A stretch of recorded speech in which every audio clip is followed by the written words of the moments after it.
Hello everyone.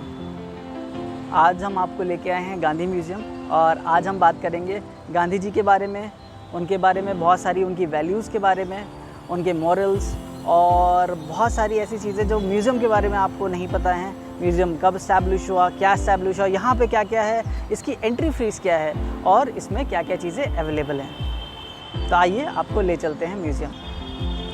हमारे साथ बैठे हैं उत्तम सर जॉइंट डायरेक्टर हैं यहाँ पे गांधी म्यूज़ियम में and it's been 25 years he has been working for the society in this museum. और मैं ये समझता हूँ जितना नॉलेज ये रखते हैं गांधी जी के बारे में शायद और भी कोई इतना ना बता पाए। तो आज हम कुछ सवालात सर से जो है पूछेंगे, तो शुरू करें सर। तो सर पहला सवाल, आप इतने सालों से गांधी म्यूज़ियम में हैं और क्या हिस्ट्री रही है, हम ये जानना चाहते हैं। कब लॉन्च हुआ, कब ये स्थापित हुआ और उसके पीछे क्या बैकग्राउंड था एक इस तरह का लॉन्च करने का, एक म्यूज़ियम बनाने का। सबसे पहले तो आप राष्ट्रीय गांधी संग्रहालय में आए अपने लोगों के साथ, उसके लिए आपका स्वागत है।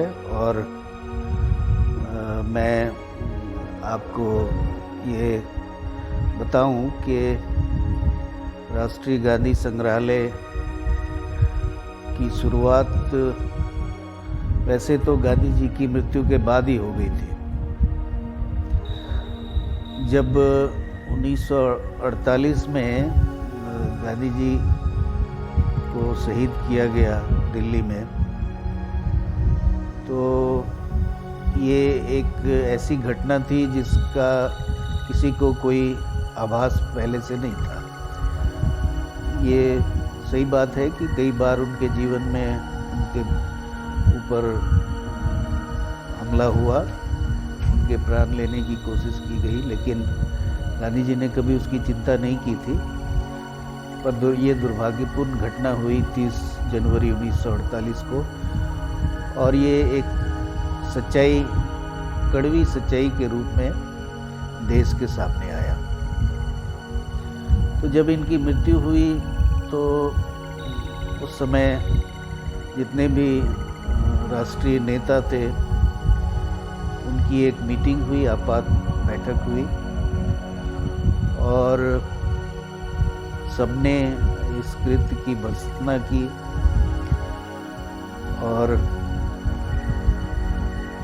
जो हुआ वो तो हो ही गया, पर उन्हें लगा कि गांधी जी का इतना विस्तृत काम है इस राष्ट्र के निर्माण में और देश को स्वतंत्र कराने में, आज़ादी दिलवाने में, तो उनके योगदान को आने वाली पीढ़ी कैसे याद रखे और उनके उपदेशों को, उनके दर्शन को, जीवन दर्शन को लोगों तक कैसे पहुंचाया जाए। तो इसके लिए उन्होंने ये तय किया। उस समय नई दिल्ली बन रही थी और उन्होंने जो पहला प्रस्ताव पारित किया वो ये था कि इस नई दिल्ली के आसपास एक भव्य गांधी संग्रहालय का निर्माण किया जाए, जिसमें गांधी से, उनके जीवन से जुड़ी जितनी भी चीज़ें हैं उसको एकत्रित करके एक जगह रखा जाए, ताकि जो आने वाली पीढ़ी है वो यहाँ आकर देख सके कि गांधी जी ने किस तरह अपना जीवन जिया और उन्होंने इस देश के लिए क्या क्या कुर्बानियाँ की और कितने कष्ट सहने के बाद हमें ये आज़ादी मिली है। तो जब ये प्रस्ताव हुआ और उसके बाद जो उसमें एक और दूसरा प्रस्ताव ये था कि एक राष्ट्रीय फंड इकट्ठा किया जाए और वो फंड जो है आम लोगों से एकत्रित किया जाए। ये नहीं कि सरकार कुछ पैसे दे दे और उस पर कुछ काम हो। लोगों, उनका मानना था नेताओं का कि जो लोगों के कंट्रीब्यूशन से जो आएगा पैसा, उससे जो कार्य होगा उसका इम्पैक्ट ज़्यादा पड़ेगा बनिस्बत इसके कि सरकार कोई चीज़ उसके लिए आगे बढ़ के कुछ पैसे दे दे और उस पर काम शुरू हो। तो एक तरह से ये जो संग्रहालय बना, फिर उसमें एक कोष बनाया गया जो लोगों से कंट्रीब्यूशन इकट्ठा करने के लिए, उसका नाम दिया गया गांधी स्मारक निधि। वो आज भी बिल्कुल हमारे पड़ोस में उनका दफ्तर है। तो उस कोष में उस समय कोई 12 करोड़ के आसपास पैसे इकट्ठे हुए और उसमें जितने भी सरकारी कर्मचारी थे उन्होंने अपने एक एक महीने का वेतन दिया कंट्रीब्यूशन में, और बाकी के जितने लोग थे हिंदुस्तान में ऑलमोस्ट ज़्यादातर लोगों ने उसमें कंट्रीब्यूट किया। और यहाँ तक कि जो रेडी वाले पटरी पर दुकानदार थे वैसे लोगों ने भी कंट्रीब्यूट किया। और आपने देखा होगा ऊपर संग्रहालय में हमने कुछ वो पैसे चेंज रख रखे हैं, तो वो उसी समय के हैं जो जैसे कोई औरत अमरूद बेच रही है, कोई फल बेच रही है, तो उसने 4 आने 8 आने इस तरह से आके खुद यहाँ कोष में गांधी जी के काम के लिए जमा किया। तो इस तरह से वो पैसे इकट्ठे हुए। तो उसमें एक बाद में ये संग्रहालय बनना शुरू हुआ। तो बहुत अच्छी चीज़ आपने बताई कि इनफैक्ट आपने हमारे 2 सवालों का जवाब दे दिया। एक तो origin of the museum plus how we manage to gather funds के लिए हमने कैसे मेहनत करी। लेकिन एक सवाल ये भी उठता है कि जो अभी भी जो यहाँ पे दस्तावेज या गांधी जी से रिलेटेड आर्टिफैक्ट्स हैं या लेटर्स हैं या बाकी चीज़ें हैं, तो इधर they are in original form या ये उनके रेप्लिकाज हैं? बाद में तो काफ़ी सारे ओरिजिनल थे, खास करके डॉक्यूमेंट्स की बात जहाँ तक है। आर्टिफैक्ट्स तो जितने आपने ऊपर देखे वो सारे ओरिजिनल हैं। और रही बात डॉक्यूमेंट की, डॉक्यूमेंट तो ओरिजिनल ही कलेक्ट किए गए थे, लेकिन उसमें समस्या ये आई कि उसको लॉन्ग टर्म कैसे प्रिजर्व किया जाए। तो एक स्टेज पर आकर हमें ये सोचना पड़ा कि उसको क्या करें। तो हमारे पास उस तरह की कोई साइंटिफिक कोई लैब नहीं था या कोई इस तरह की व्यवस्था नहीं थी। तो हमने फिर जो नेशनल आर्काइव है दिल्ली में, उनसे बात की। तो उन्होंने फिर वो उसकी जिम्मेदारी ली। कोई हमारे पास 136 रजिस्टर्स हैं जिसमें कि गांधी जी के मैन्युस्क्रिप्ट ओरिजिनल थे। उसमें से बहुत सारे वो डॉक्यूमेंट्स थे जो वो साउथ अफ्रीका से लेके आए थे। फिर और बाकी जो डॉक्यूमेंट्स थे जो वर्धा में थे या सेवाग्राम में थे या फिर यहाँ साबरमती में थे, तो सारे इकट्ठे तो किए गए एक जगह, लेकिन उनको लॉन्ग टर्म प्रिजर्वेशन के लिए फिर हमने नेशनल आर्काइव को ये जिम्मा दिया। तो नेशनल आर्काइव ने उसकी फिर कई कॉपियाँ बनाई और वो सारी फिर अलग अलग जो म्यूज़ियम्स, स्टेट म्यूज़ियम्स बनी, उनको भेजा गया और उसकी एक कॉपी हमारे पास है। इसके बावजूद भी बहुत से डॉक्यूमेंट्स ऐसे हैं जो बाद के समय में, अब आज के डेट तक भी कई लोग अपनी चिट्ठियां या कुछ इस तरह की चीज़ें पुरानी जो उनसे संबंधित है, जो एक पीढ़ी से दूसरी पीढ़ी तक हस्तांतरित हुई, उनको ट्रांसफ़र किया गया, तो वो सारी चीज़ें लोग देने आ जाते हैं। तो अभी भी बहुत से ऐसे ओरिजिनल हैं जो कि हमारे पास हैं। फर्दर उसको फिर हम फेज़ वाइज उसको ट्रांसफ़र करेंगे, नेशनल आर्काइव को देंगे ताकि वो लंबे समय तक उसको प्रिजर्व किया जा सके। अगर हम बात करें 3 कोर वैल्यूज़ की गांधी जी की, कौन सी ऐसी कोर वैल्यूज़ थी और क्या उसमें से कुछ कोर वैल्यूज़ आज भी वैलिड हैं आज के समय में? तो उस पर आपकी थोड़ी सी राय जानना चाहते हैं। ये ज़रा ट्रिकी सवाल है आपका। कोर वैल्यू अगर आप कहें तो, अगर आप मुझसे पूछें तो जो मुझे पसंद है वो मैं एज ए कोर वैल्यू आपको जवाब दूंगा। और सिमिलरली अगर आप किसी और व्यक्ति से पूछें तो वो अपने हिस्से का जवाब देंगे, पर ये नहीं कि जो मैं कह रहा हूँ या जो और कोई कह रहा है वो सच नहीं है। क्योंकि गांधी वो विशाल शख्सियत हैं कि उसमें हर एक तरह के लोगों ने अपने लिए इंस्पिरेशन ढूंढा, और इतनी सारी उसमें विविधताएं हैं कि कोई भी व्यक्ति उसमें से अपने लिए कुछ निकाल सकता है। मिसाल के तौर पर अगर मैं कहूँ कि कोर वैल्यू के तौर पर अगर गांधी का देखें तो वो सेवा है, सेवा मानवता की सेवा है। वो कहते थे कि पॉलिटिक्स में तो मैं बाय डिफ़ॉल्ट आ गया, बेसिकली मैं तो लोगों के बीच का आदमी हूँ और मुझे तो समाज की सेवा करने, लोगों की सेवा करने में ही मेरा जो है मेरी इच्छा रहती है। तो सेवा की भावना को उन्होंने इस ऊंचाई तक पहुंचाया जो शायद हमारे इतिहास की वो परंपरा में बहुत पहले कहीं छूट गया था। उसको उन्होंने दोबारा से रिवाइव किया, और सेवा आज के युग में कैसे होगी, किस तरह से की जाएगी, उसका मैकेनिज्म क्या होगा, तो ये बहुत सी चीज़ें उन्होंने बताई। दूसरा अगर मैं कहूँ तो वो है ट्रुथ, क्योंकि उन्होंने ट्रुथ को काफ़ी महत्व दिया। पहले तो वो कहते थे कि जब शुरुआत के दिनों में वो कहते थे गॉड इज ट्रुथ,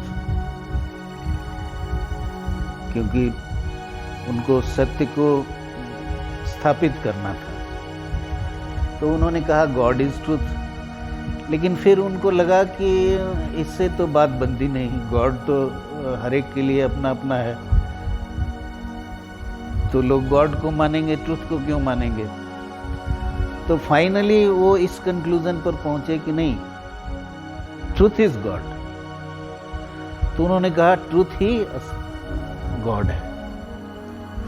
तो एक तो सच्चाई को स्थापित किया, और अगर आप गहराई से देखें तो सच्चाई और ट्रूथफुलनेस कितना इम्पोर्टेंट है आज के कॉन्टेक्स्ट में भी लीजिए, या समय के किसी भी काल में आप चले जाइए। अगर ट्रूथफुलनेस नहीं होगा तो जाहिर है कि समाज में विकृतियां फैलेंगी और हम सही उद्देश्य के लिए काम नहीं कर पाएंगे। तीसरी बात अगर आप और पूछे, वैसे तो कई कोर वैल्यूज़ हैं, पर मैं कहूँगा अभी हम चर्चा कर रहे थे तो नॉन वायलेंस भी एक बहुत ही इम्पोर्टेंट उनका वैल्यू इनोवेशन है। नॉन वायलेंस आज अंतर्राष्ट्रीय स्तर पर लोगों ने उसको रिकॉग्नाइज़ किया है। जैसा कि आप जानते हैं यूएन ने उसको एक दिन उसके लिए समर्पित किया है, जिसको हम डे ऑफ नॉन वायलेंस के तौर पे मनाते हैं। तो अब नॉन वायलेंस को उन्होंने मीन्स माना। ट्रूथ अगर गॉड है तो गॉड को अचीव करने का मार्ग क्या होगा, रास्ता क्या होगा। तो वो कहते हैं नॉन वायलेंस के थ्रू हम ट्रूथ तक पहुंच सकते हैं। तो ये इंटरलिंक्ड है। Truth and non violence are two sides of same coin. तो एक आखिरी सवाल आज के लिए, तो आज की जनरेशंस में कौन कौन सी उनकी कोई ऐसी वैल्यू है जो एजुकेशन से रिलेटेड हो और आज भी वो वैलिड हो, या एजुकेशन से रिलेटेड कोई उनकी बात जिस पे आप हाईलाइट करना चाहेंगे? देखिए, एजुकेशन गांधी जी के लिए जो एजुकेशन था वो आज जो हम एजुकेशन ले रहे हैं उससे बिल्कुल ही अलग था। एक तो उनका मानना था कि शिक्षा वैसी हो जो आपको आपके परिवेश से, समाज से और आपके आसपास से आपको जोड़ती हो, कनेक्ट करती हो। होता क्या है कि हम जिसको हम मैकाले सिस्टम ऑफ एजुकेशन कहते हैं, जिसका एक परवर्टेड फॉर्म आज हमारे देश में लागू है, तो वो उसको कहते थे कि ये शिक्षा जो है ये कनेक्ट करने की बजाय डिस्कनेक्ट करती है। और पहले भी इसकी आलोचना हुई है, जब आंदोलन हो रहा था, फ्रीडम मूवमेंट चल रहा था, तो वो ऐसी शिक्षा के बारे में कहा जाता था कि ये क्लर्क बनाने के लिए शिक्षा दी जा रही है, क्योंकि अंग्रेज़ों को, ईस्ट इंडिया कंपनी को और उनको क्लर्क्स की ज़रूरत थी। और जो उनके सिविल सर्वेंट्स थे वो तो वहाँ से अपॉइंट किए जाते थे, ऑफिसर्स जो हैं। तो शिक्षा इसलिए उन्होंने वो बहुत बड़ा एक उनका कंसेप्ट है बुनियादी तालीम, जिस पर कि उन्होंने काफ़ी एक्सपेरिमेंट किया और उसमें उन्होंने अक्षर ज्ञान के साथ साथ ये कोशिश की कि हर स्टूडेंट्स जो है उसके पास कोई ना कोई स्किल होना चाहिए, और वो स्किल, उसकी शुरुआत बचपन से ही होनी चाहिए। और उसको जो शिक्षा किताबों के माध्यम से कम, एक्सपीरियंस के द्वारा ज़्यादा दी जानी चाहिए। इससे उन्होंने कहा कि एक तो ये होगा कि उनमें ये क्षमता विकसित होगी कि वो जो बड़े होंगे तो उनको किसी के आगे अपने लिए कोई नौकरी मांगने की आवश्यकता नहीं होगी। जो उनके पास स्किल है, उस स्किल के द्वारा वो अपनी बेसिक मिनिमम रिक्वायरमेंट पूरी कर सकते हैं। रही बात हायर एजुकेशन की, तो कहा कि जो उनमें से उस तरह के लोग होंगे जिनको कि और आगे शिक्षा की इच्छा होगी, चाह होगी, तो वो स्वयं ही उसमें आगे बढ़ेंगे अपनी एफर्ट से, अपनी स्वतः प्रेरणा से। ये नहीं कि उन पर कोई चीज़ थोपा जाएगा।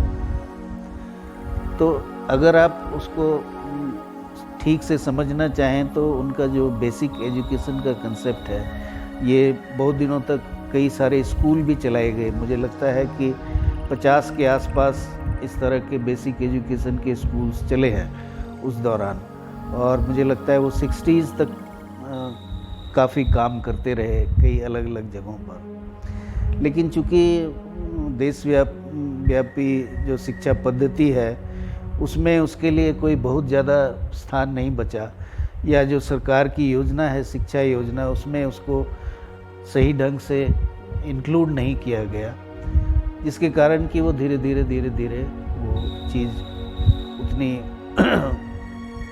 सफल नहीं हो पाई।